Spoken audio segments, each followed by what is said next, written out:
উপস্থিতি।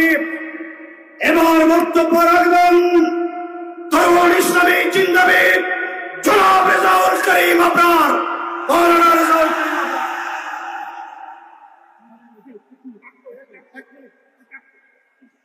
আসসালামু আলাইকুম ওয়া রাহমাতুল্লাহি ওয়া বারাকাতুহু।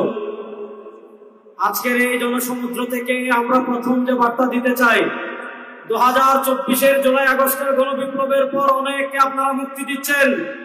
আমার ভাই ফারাবী সহ আশিকে রাসূলকে কেন এখনো কারাগারে বন্দী করে রেখেছেন?